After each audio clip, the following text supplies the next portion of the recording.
The question that possibly, even you in the audience later when you come in, you should be thinking about is, what is it about corruption in Nigeria that made it an impediment to sustained economic growth and transformation? The point and that was not the case in Indonesia. It's not about Nigeria, no, it's about Africa. Yes. Let's talk about Africa. And I'm going to just quote what just came out. It's yet to be released. So it says illicit financial flows from Africa. It's a study done by Global Financial Integrity. It says that, for example, the paper presents estimate of illicit financial flows from Africa in various regions and economic groupings during the 1970s, 80s, and 90s. And the most recent 9-year period between 2000 and 2008, the amount that went out of Africa within this period of study is $854 billion. Jesus Christ. $854 billion. Money that ought to go for development and growth for us to catch up with the rest of the world. If you're talking about Indonesia, go and see the history of Indonesia. Money did not flow out of Indonesia. In the case of Africa, we take it out. We remove it from we deny our people the chance for us to have this capital for us to grow. That is the evil, the unique nature of corruption in Africa. Unfortunately, we take it out. From Nuhu's analysis, really, is that corruption is destructive to growth if those who steal invest it abroad, and you suffer sustained capital flight. But if that money is invested at home, then corruption may not be destructive to growth. It may actually promote investment.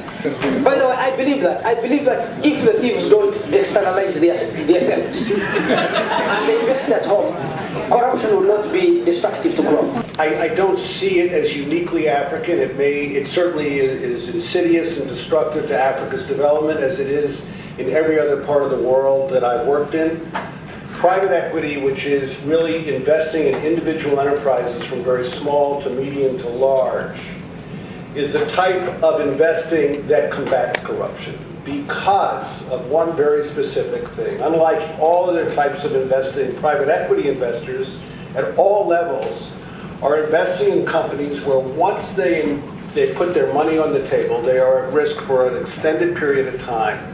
And they have a tremendous incentive to root out corruption because it's the only way they're going to make money.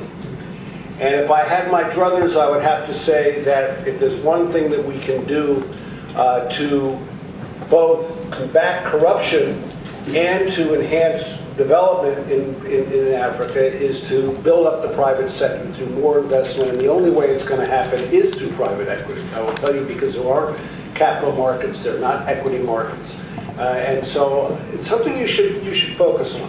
When I first got here to Colombia, they told us something about the good man and the bad man. And the idea there is that the law is actually put in place as a deterrent for the bad man. And what you want to rely on is incentive structures for everyone else. I would say that Africa's incentives are not necessarily in the correct place. If your leadership is allowed to operate to where the populace views them as being corrupt, and that is rewarded, then there's no incentive for people to act differently, regardless of what the laws on the books say. So until you start having enforcement of the current laws on the books, I don't think that you're going to be able to actually rely on the legislative or the legal process to help you rein in corruption. Sometimes you don't have to get everybody, but if you get some people who are near the top and you bring them in, you actually prosecute them efficiently, it can send some signals. If you take any crime, right, what it takes for a crime to occur is to have, somebody with motive and the opportunity. The motive side in Africa, unfortunately, is plentiful, right? There's a lot of poverty, there's a lot of need, grossly underpaid public officials, all kinds of extended family obligations. So on the motive side, there is definitely enough there, but motive alone cannot produce corruption. If you have 1 million units of motive and you have zero opportunity, corruption is zero. The real issue is the opportunity side of the equation, right? There is too much opportunity for corruption in Africa, just absolutely too much. First of all, you have too much monopoly of power. Right? You have too much power in the hands of one public official. There are many public offices in Africa. You go there, they say, oh, the guy who does this is on leave. come back in 30 days. When he goes on leave, he locks the cabinet. He's the only person who can do this job. The way in which we design public offices are such that sometimes even the supply of opportunities creates its own demand for corruption. I have friends who work in customs who are otherwise very moral people, right? They go to church and finally very moral people. But I have this friend who had to quit because the opportunity for corruption was so much that he just couldn't contain it, and he believes that in fact he couldn't contain the temptation. He just couldn't contain the temptation. Right? There are two forms of corruption in Africa. There is corruption which is a result of greed. You have people who are extremely wealthy who continue to indulge in corrupt practices, and of course, there's corruption that is a result of need. You have a police officer who earns $20 a month and cannot feed his or her family. I'm a police officer all my life. I joined the Nigerian Police Force in 1985, and I disagreed with that belief that people tend to go the corruption because of need. No, it has nothing to do with that. Corruption is a criminal act, and if you talk about a policeman who is getting £20 or dollars as his salary, in a country where maybe 95% are not employed, are unemployed people, you will see the policeman is even advantaged. His children goes to the same school with the other 95% of those who don't have no salary at all. They go to the same market. So anyone who receives salary in Africa is even a big man. Corruption is partly, as what my other colleagues said, is a failure of system, not being able to have rules and regulations, accountability, transparency in governance, and so on, as a result of which it gives room for things to just fall apart. Botswana in 1977 or thereabouts, when they were just getting their independence, and they realized that they had these diamonds coming in. The chiefs, the politicians, and everybody, and they invited the bears to come. And they said, this resource is going to come in. Let's prepare for it. Let's have accountability. Let's have transparency in the process. Botswana is the first country to come up with a system through which they will enforce rules and regulations. They went to London and got policemen to come and help them. They opened 2 accounts. Where the money is coming from, it will go directly, and it's not managed by even the government alone. It's a combination of even the civil society involved in it.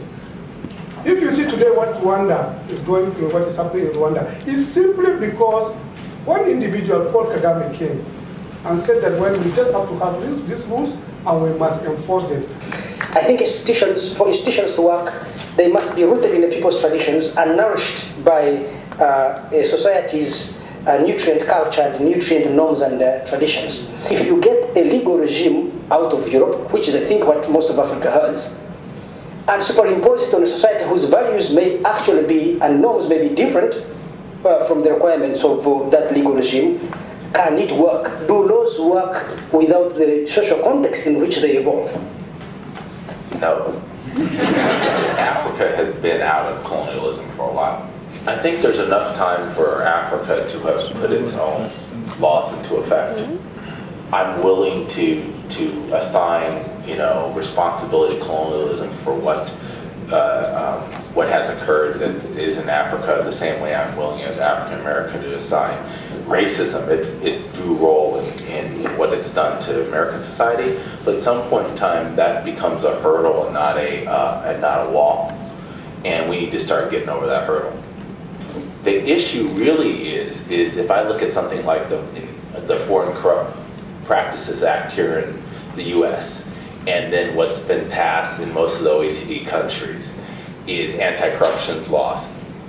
If I'm Africa trying to get multinational companies to invest and participate in Africa, they cannot, without the fear of imprisonment, if in fact they engage in some things that some of us are saying uniquely African.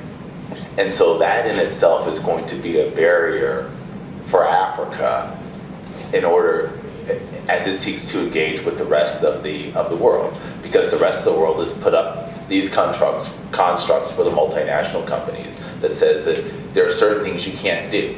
The way it's enforced is not necessarily by beating these companies over the head, it's by making them have to disclose what they do. That's how you create this transparency. The best defense is to say that I had particular compliance mechanisms in place.